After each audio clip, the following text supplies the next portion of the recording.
Welcome back everyone to another build showcase for Divinity Original Sin 2. We have covered 3 of the 4 best physical builds in the game, so it's time to finish off Exodia with the strongest piece. Today, we are covering the Scarlet Storm. This is one of, if not the strongest builds in the entire game. If you're looking to trivialize Tactician or Honor mode, this is the build you use. The Scarlet Storm is a Blood Mage, a Necromancer.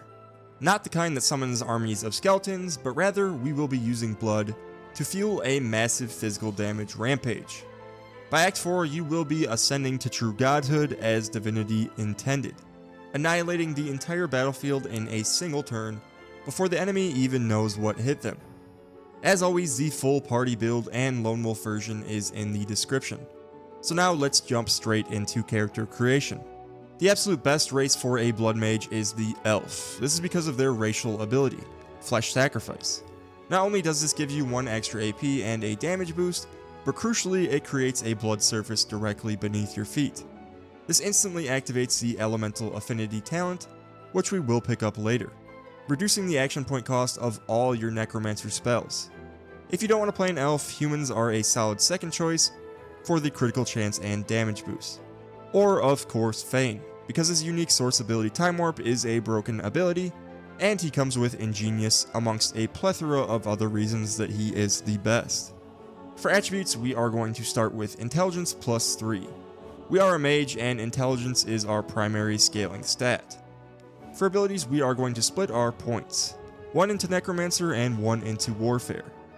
Necromancer spells deal physical damage, which means they scale with the Warfare attribute, not the Necromancer attribute. We only level Necromancer high enough to learn the skills that we need because all Necromancer does is increase our lifesteal. This is something that does trip up new players occasionally. If you're new, just know that Warfare is the best attribute on every single physical build. Mosquito Swarm is a great first skill to have because it synergizes perfectly with Flesh Sacrifice and Elemental Affinity. It deals solid damage along with having a Huntsman bonus, and keeps your health topped off. Battering Ram is a great early skill for any Warfare build, allowing you to keep enemies crowd controlled so they cannot fight back. And lastly, we have Decaying Touch, another skill that synergizes with Elemental Affinity and applies a useful decay to enemies. For talents, we are going to start with Executioner. In Divinity, like all turn-based games, the action economy is king. Gaining 2 AP instantly after killing an enemy allows you to chain your spells together and wipe out multiple targets in 1 turn. Since this is a burst damage build, you will be triggering this every turn. The early game for a Necromancer can be a bit tricky because we don't have our high burst spells yet.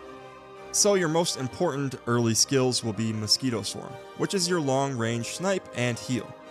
In fact, which deals heavy damage and spreads disease, and also raise Bloated Corpse. The Bloated Corpse is fantastic in Act 1. You raise it and then use its ability to explode it for massive AoE physical damage. The real early high damage secret weapon of this build is going to be Corpse Explosion. You cannot buy this skill, you will have to craft it by combining any Necromancy skillbook with any Pyromancy skillbook.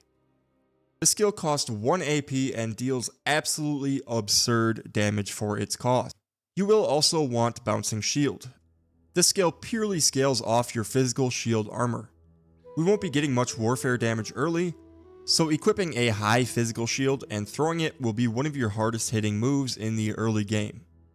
For utility, Adrenaline is mandatory on every good build. Borrowing AP from your future turn to finish fight now is always a good trade. Teleportation is arguably the best skill in the game. Use it to group enemies up so you can hit them all with Corpse Explosion. Or alternatively, send the corpse over to them for a true bombing run. Armor of Frost is a great defensive pick to keep your team from being frozen or stunned. And for mobility, Phoenix Dive will be essential for positioning yourself on high ground to get that damage bonus, and to just generally maneuver around the battlefield and keep yourself safe. In Act 1 and the early parts of Act 2, this build starts out a bit slow compared to a ranger or a rogue. You will essentially be playing as a drain tank. You will want to equip a shield and one-handed weapon. The shield gives you access to shields up and bouncing shield, while your Necromancer passive heals you whenever you deal damage. Your goal early is going to be to disrupt the battlefield. Use Teleport to drop an archer onto a fighter, use Mosquito Swarm to strip their armor, and once their physical armor is gone, you can crowd control them with Battering Ram. You won't be one-shotting bosses just yet, but between Corpse Explosion, Bloated Corpse, and Bouncing Shield, you will be a force to be reckoned with that refuses to die. While leveling, you will get talents at levels 3, 8, 13, and 18. We started with Executioner. At level 3, your absolute priority is Elemental Affinity. This is what makes the Elf race so powerful. You cast Flesh Sacrifice for 0 AP, gain 1 AP, create a Blood Puddle, and suddenly all your Necro spells cost 1 less AP. This allows you to have huge turns very early on. If you did decide against an elf, then you can swap this to all skilled up instead to get yourself ahead of the curve on skill points. At level 8, you can grab Glass Cannon. This will be around the time you start becoming a true damage threat, and this talent helps define that playstyle. You will want to start playing a bit further to avoid being crowd controlled. At level 18, I recommend Savage Sortilege. This talent allows your spells to critically hit, and is the moment the build starts to transition from a tanky caster to a burst mage. At level 18, Hothead is a great choice. Since you are attacking from range and healing yourself with Necromancy, you will often be at full health, giving you a free 10% critical chance and accuracy boost. Leveling your attributes is straightforward. You will be leveling Intelligence first to maximize your base damage. Once Intelligence is capped, you move immediately to Wits. Wits gives you Initiative, allowing you to go first, which is crucial for setting up your combos, and Critical Chance, which scales your damage further thanks to Savage Sortilege. You will occasionally need to make small dips into Constitution and Strength early on, so that you can equip shields and swords, but you will want to respec off of these later when we start dual wielding. For your combat abilities, you will prioritize leveling Warfare above all else. Remember, Warfare increases all physical damage. You'll only dip into Arrow, Pyro, Scoundrel, and Poly enough to get the specific skills we mentioned, like Teleport, Corpse Explosion, Adrenaline, and Apotheosis. In the late game, the build completely evolves. We get access to the big brother of Corpse Explosion, Mass Corpse Explosion. This is a source skill that detonates every corpse in the area. If you set this up right with Teleport, it is a tactical nuke that wipes the entire screen. We also need Apotheosis to achieve true godhood. This polymorph skill reduces the source cost of all your spells to 0 for 2 turns. And then we have the Terrain Changer, Bloodstorm. This is your opener. It rains blood over a massive area, dealing heavy physical damage and setting decay on enemies. Truthfully, this skill was nerfed pretty hard, and now costs quite a bit for what it provides. You can get by just fine with just using Blood Rain, but Bloodstorm just makes the final combo more satisfying and powerful. And finally, we have the heavy hitter, Grasp of the Starved. This spell causes undead hands to rise from blood surfaces and cripple enemies. Use Bloodstorm or Blood Rain first to cover the map in blood, then unleash Grasp for absurd AoE damage. You will also want Nether Swap to help position more enemies into your AoE, and Skin Graft, which resets all your cooldowns, allowing you to cast your entire rotation twice in one turn. In the late game, you will eventually dump the shield in favor of dual wielding weapons. We do this solely to get the added stats, like Critical Chance and Intelligence, from the 2 weapons. At this point, you don't need defense because nothing will survive your turn. You will ascend to the true god you are meant to be in Divinity. The combination of Mass Corpse Explosion, Apotheosis, Bloodstorm, Grasp of the Starved, and Skin Graft will have you absolutely annihilating the entire battlefield solo, if you please. A completely broken endgame combo looks like this. Use Flesh Sacrifice to create blood and give AP. Then using Apotheosis will make source skills free. Use Adrenaline to give you 2 AP back, then use Bloodstorm to hit everyone like a truck and cover the floor in blood. Use Skin Graft to reset your cooldowns, then use Adrenaline and Flesh Sacrifice again, and lastly Grasp of the Starved to nuke everyone standing in the blood.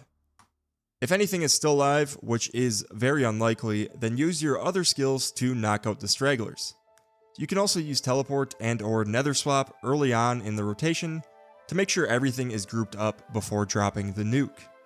This combo was nerfed at one point and is still the most potent endgame combo in the game. You will kill everything on the battlefield and still have AP left over to dance on their graves. And finally, that brings us to equipment. Equipment is vital for pushing your damage numbers to the breaking point. In Act 1, you want the Fang of the Winter Dragon. This is a unique sword dropped by Slain the Winter Dragon. It provides strength, intelligence, and warfare, and is very powerful for this build. But if you don't want to kill the only good-natured creature in the entirety of Act 1, feel free to skip it. You also want to grab the Ring of Intelligence from a hole near the Void Salamander fight. This hole will require high wits, so cast Peace of Mind to find it if you have to. It's the only ring in the game with a rune slot, which makes it valuable for the entire game.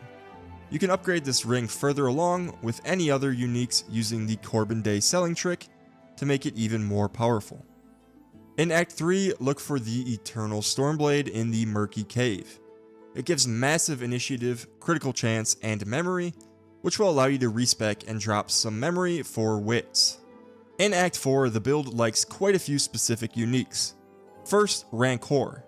This is a dagger sold in arcs that gives a massive 25% critical chance and +3 wits.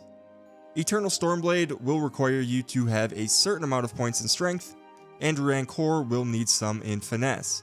So with that being said, depending on your gear, you may need to respec to be able to equip these weapons. Finesse and strength are both useless for this build, but the critical chance, initiative, memory, and other bonuses make these weapons well worth the small attribute sacrifice. Second in Act 4 is Revola. This chest piece gives +5 intelligence, the highest of any chest in the game. Third, Laranta Temva. These leggings give +2 to every attribute, helping you meet gear requirements effortlessly. Fourth is Soft Touch. These gloves give +5 intelligence. They will set atrophy on you, which stops you from using weapon attacks, but we don't care because we are only casting spells. And lastly, we have Callistice. These boots make you immune to knockdown, give 6 initiative, and give you 2% more critical chance. If you have any other characters in your party who also want these pieces of equipment, prioritize giving them to the Blood Mage, because the Blood Mage is the strongest build. If you follow this guide, I promise you will be unstoppable. If you want to see more Divinity builds, make sure to like and subscribe. Let me know what builds you would like to see in the comments below. Thank you all very much for watching, and I'll see you in the next video.